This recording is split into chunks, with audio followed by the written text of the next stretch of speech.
Welcome to రాజనీతి. BRS party అధినేత కేసీఆర్ ఆ పార్టీ ఎమ్మెల్యేలు ఎమ్మెల్సీలతో ఒక సమావేశం పెట్టుకున్నారు. ఇటీవల జరిగిన పంచాయతీ ఎన్నికల ఫలితాల మీద సమీక్షా సమావేశం పెట్టుకొని దానిలో మాట్లాడుతూ ఆయన అధికార పార్టీ నేతలు తన మీద ఇష్టం వచ్చినట్టు మాట్లాడుతున్నారు, ఇది మంచి పద్ధతి కాదు, నేను అధికారంలో ఉన్నప్పుడు ఎప్పుడు కూడా అహంకారపూరితంగా వ్యవహరించలేదు అని ఆయన చెప్పారు. అలాగే పంచాయతీ ఎన్నికల్లో మెరుగైన ఫలితాలు సాధించింది బీఆర్ఎస్ పార్టీ.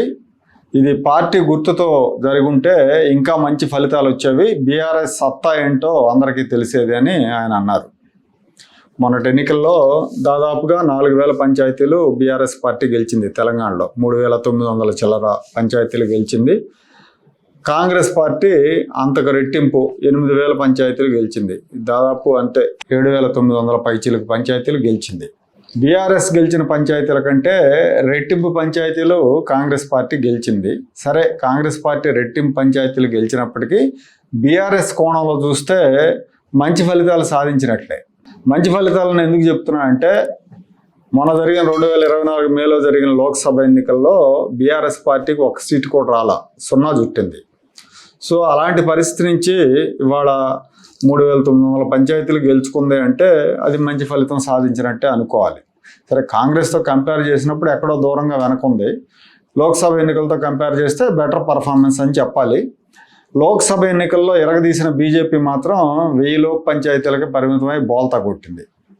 మన లోక్సభ ఎన్నికల్లో బీజేపీ 8 సీట్లు సాధించింది, దాదాపు సగం సీట్లు సాధించింది తెలంగాణలో. కానీ పంచాయతీలు మాత్రం కేవలం 800 పంచాయతీలకి పరిమితమైంది. బీజేపీ నేతల పనితీరు మీద ప్రధానమంత్రి నరేంద్ర మోడీ కూడా ఆగ్రహం వ్యక్తం చేశారు. ఈ మధ్య తెలంగాణ బీజేపీ నేతల మీద ఆగ్రహం వ్యక్తం చేశారు. లోక్సభ ఎన్నికల్లో మంచి ఫలితాలు వచ్చినాయి, దానికి తగ్గట్టు ఎందుకు పార్టీ ఎదగట్లేదు, ఎందుకు అధికార పార్టీ మీద పోరాటం చేయట్లేదు అని ఆయన ప్రశ్నించారు.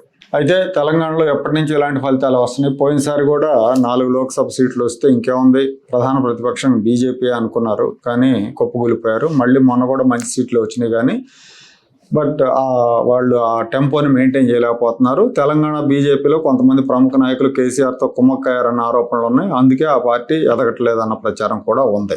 బండి సంజయ్ని అధ్యక్షుడిగా కొనసాగిస్తే బీజేపీ తెలంగాణలో బలపడుతుంది, అందుకే బండి సంజయ్ని, అది ఇష్టం లేని వాళ్ళు బండి సంజయ్ని ఆ అధ్యక్ష పదవి నుంచి తప్పించారన్న విమర్శలు కూడా ఉన్నాయి.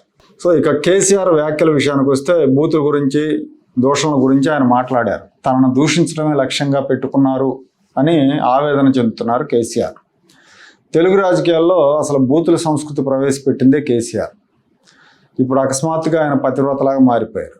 ఈ మధ్యకాలంలో సభ్యత, సంస్కారం లేని మాటలేంటి అని సన్నాయి నొక్కులు నొక్కుతూ ఉన్నారు ఓడిపోయిన తర్వాత నుంచి. టీఆర్ఎస్ పార్టీ పెట్టినప్పటి నుంచి కూడా ఆయన నోటికి అడ్డు అదుపు లేకుండా బూతులు తిట్టాడు, అందరినీ తిట్టాడు. ఆంధ్ర వాళ్ళని తిట్టాడు, ఆంధ్ర రాజకీయ నాయకులను తిట్టాడు, కాంగ్రెస్ నాయకులను తిట్టాడు, బీజేపీ నాయకులను తిట్టాడు, చంద్రబాబు నాయుడిని అయితే నోటికి వచ్చినట్టు ఇష్టం వచ్చినట్టు తిట్టాడు. సభ్యత, సంస్కారం మరచిపోయి రాజకీయాల్లో కనీస విలువలు కూడా పాటించకుండా కొడకల్లార దగ్గర నుంచి, అమ్మల దగ్గర నుంచి అందరినీ తిట్టాడు. పేడ పెండ వరకు నానా మాటలు అన్నాడు. ఉద్యమ హవా నడిచినంతకాలం కన్ను మిన్ను తెలియకుండా విడిచిపడ్డాడు.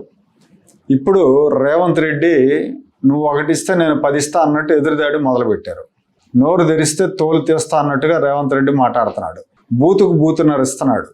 దీంతో వృద్ధనారి పతివ్రతగా మారినట్టు కేసీఆర్కు భాష, సంస్కృతి, సంప్రదాయం, సంస్కారం గుర్తుకొస్తున్నాయి. నన్ను తిడుతున్నారు, నన్ను బూతులు తిడుతున్నారు, ఇదేం భాష, ఇదేం సంస్కారం అంటూ ఆయన వాపోతున్నారు. మేము ఎప్పుడు కూడా అహంకారపూరితంగా వ్యవహరించలేదని ఆయన చెప్తా ఉన్నారు. పాపం ఆయన ప్రజలకు జ్ఞాపక శక్తి చాలా తక్కువ అనుకుంటున్నారేమో. ఇవాళ రేపు ఎవరికి కూడా అంత సులువుగా మర్చిపోరు ఎవరో కూడా. ఎందుకంటే ఆయన తిట్టిన తిట్లు అలాంటివి, పైగా ఆ తిట్లన్నీ కూడా వీడియోల రూపంలో ఉన్నాయి. యూట్యూబ్లోకి వెళ్ళి కొడితే కేసీఆర్ తిట్లని కొడితే వరుసగా వస్తాయి, ఆయన ఎంతమందిని ఏ రకంగా తిట్టారని. కావాలంటే చూడండి, ఒకసారి చూపిస్తా. రెండో కేంద్ర మంత్రి కావాలన్నా తెలంగాణ, నాకు అర్థం కాదు. సిగ్గుపడాలి, ఇట్లా మాట్లాడే పిసగాడు కొట్టుకోవడం వాడు సిగ్గుపడాలి. పిసగాడు కొడుకే అంటున్నాను నేను, పలకాలి. కేంద్ర ప్రభుత్వం మీరు రిఫర్ చేస్తామంటే వద్దన్న కుక్కలు కొడుకేవాడు వాడు తలకాయ ఉన్నాడా తోకున్నాడా మంచిగా గాడిదా ఎన్ని టన్నులు కొంటాం తెలంగాణలో అని చెప్పు, అది మొగతనం. మరి మీరెందుకు పోతారు కళ్ళాల కాడికి? ఏం పీకెతందుకు పోతారు?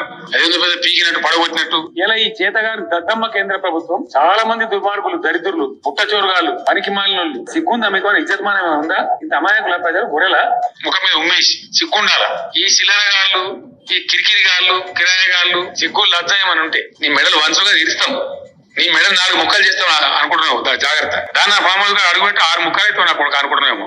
కలిసి పారేస్తాం, 4 కలిసి చీరేస్తాం. జాగ్రత్త. ఏ విపక్షమైన ఎవడెవడు తలకాయనోడు ఎవడు ఒకటే అది చెప్పి నిపుణులు ఎవడే నిపుణుడు నాకు అర్థం కాదు. ఎవడెవడు తీసుకురాపు. అగ్రికల్చర్ పాలసీ నీకు ఎరికే తోక అగ్రికల్చర్ పాలసీ. మళ్ళీ ఈ సన్నాసి కాకపోతే ఆ సన్నాసి, ఆ సన్నాసి కాకపోతే ఈ సన్నాసి కిరికిరి పెడతారు నా కొడుకులు. మేము ప్రిపేర్ అయ్యి రాలే మరి పీకదందుకు వచ్చిన ఈ సన్నాసులకు తెలియదు. అడవుడు ముప్పై వాడు గెలిచేది పీకినాడు. అలా ప్రతిపక్ష రూపంలో ఉన్న దద్దమ్మల పరిపాలననే చేసేదాన్ని కరీంనగర్ మీద పోయిండు. ఆ రోజు నుంచి ఆయన పేరు రైఫిల్ రెడ్డి అనే పెట్టిండు. సిగ్గు కూడా ఉండాలి కదా కనీసం. నువ్వు ఆంధ్రలో బూట్లు మోసుకుంటా ఉండి ఆ రోజు చంద్రబాబు నాయుడు చెంచాగిరి చేసుకుంటా ఉండి డిపాజిట్లు వచ్చినేమో ఓడిపోతామని బయట పట్టాడు. ఈ మొరుగుతాడు. పండబెట్టి తొక్కుతా, వేగులు మెడలేసుకుంటా, పెండ ముఖానికి రాసుకుంటా, తీరుతా, సంపుతా. ఇవన్నీ ఆయన బూతులు. ఆయన ఇప్పుడు బూతుల గురించి ఆవేదన చెందుతున్నాడు. పైగా నేను ఎప్పుడు మాట్లాడలేదు, నేను చాలా పద్ధతిగా మాట్లాడానని కూడా చెప్తున్నారు ఆయన. అధికారంలో ఉంటే ఒక రకంగా, అధికారం లేకపోతే ఒక రకంగా, బూతులు పడేవాడు ఉంటే ఒక రకంగా, ఎదురు తిరిగి బూతు నరిస్తుంటే ఇంకో రకంగా మాట్లాడుతున్నాడు ఆయన. తెలంగాణలో ఆయన అభిమానులు ఆయన తెలంగాణ పితగా చెప్పుకుంటారు. దాంతో పాటుగా తెలుగు రాజకీయాల్లో బూతు పిత అని కూడా చెప్పాలి ఆయన. ఇప్పుడు ఆయన బూతులు తగదు, బూతులొద్దు, బూతుల సంస్కృతి మంచిది కాదని చెప్తా ఉంటే జనం నవ్విపోతారు.